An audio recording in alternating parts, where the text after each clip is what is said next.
Et à mon retour en Belgique, là, j'ai vécu une succession de choses mais absolument incroyables, où je me suis dit, ma vie est digne d'un film, mais si je raconte ça, il n'y a personne qui va me croire. Parce que c'était que des choses invraisemblables qui Surtout, se mettaient en pas place. du jour au lendemain, mais presque. Tu pars, mais c'était tu viens condensé. de dizaines d'années, Oui. depuis ton adolescence, à croire que t'es pas capable, à avoir peur, à avoir ces démons-là qui te travaillent, sans savoir comment les combattre. C'est ça. Et tu te retrouves à battre tes peurs, à partir à l'aventure, partir dans l'inconnu, faire des choses qui te terrorisent, hein, concrètement. Ah oui, clairement. Clairement, ça me terrorise, hein, vraiment.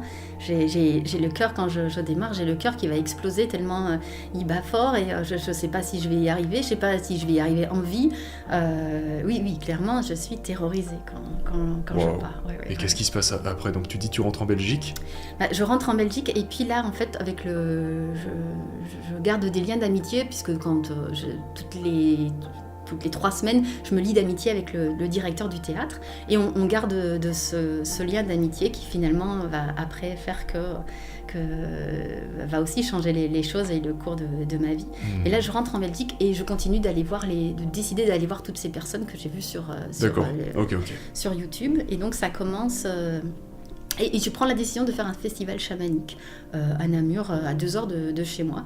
Avec ma meilleure amie, on décide de faire ça parce que c'est elle qui me le propose. Et puis je me dis, tiens, moi, les nouvelles expériences, pourquoi pas? Et donc, on accroche ma caravane à ma voiture et on part toutes les deux à l'aventure. Faut savoir qu'une caravane à conduire, c'est pas facile et à garer encore moi, tu vois. Ouais. Mais on part à l'aventure. Le fameux créneau. Alors là, surtout, tout est inversé, donc c'est prise de tête, vraiment. Mais on part là-bas et quand on arrive là-bas, je vois une affiche d'un je ne sais plus exactement ce qu'il est, mais c'est un intervenant donc, que j'ai vu et que j'ai suivi sur YouTube qui s'appelle Gilles Delieuse et que je voulais rencontrer. Je rêvais de faire un stage avec lui. Et incroyable, je vois une affiche là, comme quoi il vient en Belgique. Lui, il est du côté de Narbonne et il vient en Belgique présenter un stage. Donc je me dis, waouh, l'occasion, elle est juste incroyable. Donc, comme par hasard. Voilà, c'est ça. Et alors là, c'est vraiment une succession de hasards, on va dire. Et donc, je prends le numéro de téléphone et j'appelle pour voir s'il y a encore des places et les conditions, comment ça se passe, tout ça. Et j'appelle et je tombe sur un monsieur au téléphone et je dis, voilà, j'ai vu une affiche, je suis intéressée pour suivre le stage de Gilles. Et il me dit, oui, pas de souci, mais est-ce que vous pourriez m'envoyer votre mail pour que je puisse vous donner toutes les informations? Parce que là, pour le moment, je ne suis pas chez moi, je suis à un festival chamanique à Namur. Je dis, tiens, c'est marrant, mais moi aussi, je suis à un festival chamanique à Namur. La probabilité qu'il y en ait 2 le même week-end, c'est assez... Et il me dit, ah bon, mais tu es où, toi? Et je dis, ben là, je suis dans ma voiture, on vient d'arriver, je suis dans ma caravane.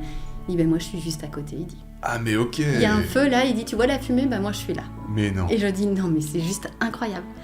Et il dit, bah viens, je t'attends. Je sors de ma caravane et je... À pied, carrément. On était vraiment à côté. Je sais pas, 50 mètres l'un de l'autre, même pas, je pense.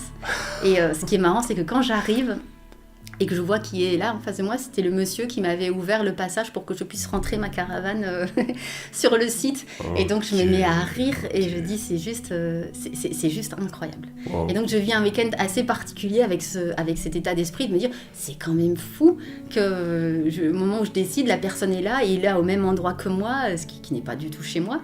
Et un lien d'amitié se crée un peu avec lui. Okay. Je fais ce stage, donc c'est 1 mois plus tard, je fais ce stage avec ma meilleure amie. Et ce monsieur-là qui organise, on s'entend très bien, donc on garde des liens d'amitié.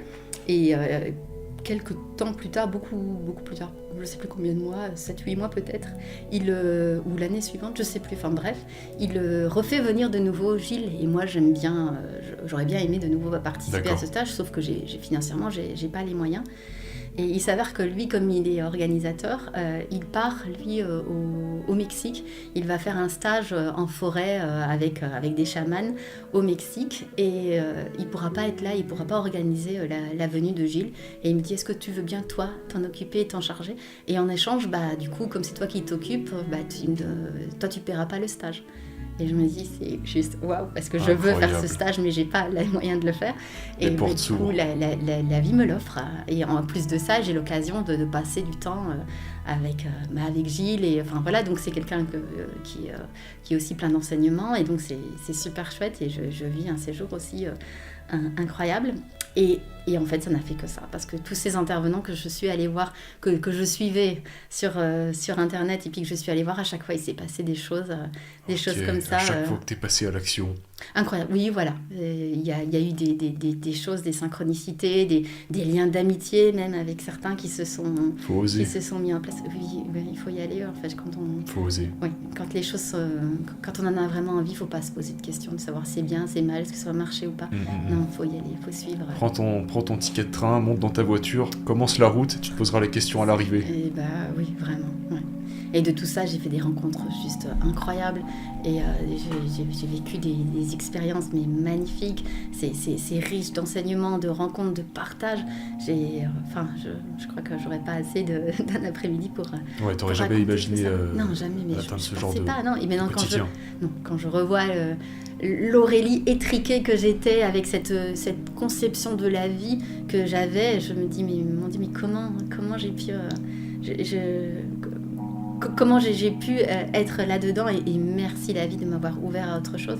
Et c'est ce qui m'a amené au développement personnel et puis c'est ce qui m'a amené à moi à partager et à devenir coach en développement personnel parce que justement je me suis dit si moi j'y suis arrivée, il faut que les gens comprennent que c'est accessible à tous et que tout est possible quand on se donne les moyens et quand on y va vraiment.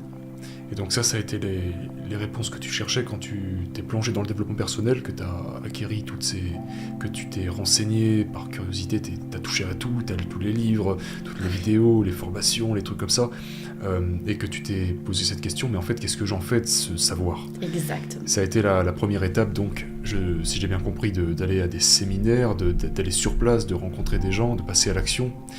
Et je crois, si je comprends bien, la deuxième étape, ça a été de devenir coach en développement personnel.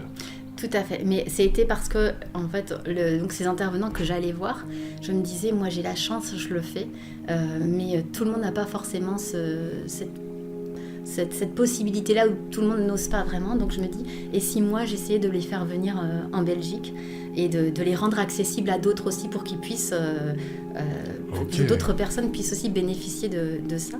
Et donc j'ai commencé à organiser ça pour d'autres et à les faire venir en me disant c'était un bon compromis puisque j'avais pas les moyens financiers pour payer tous ces stages qui sont très onéreux pour certains, mais le fait que ce soit moi qui organise, ça me permettait moi de bénéficier du stage, de bénéficier de l'intervenant et puis de partager ça avec d'autres. Parfait. Donc c'était tout gagnant.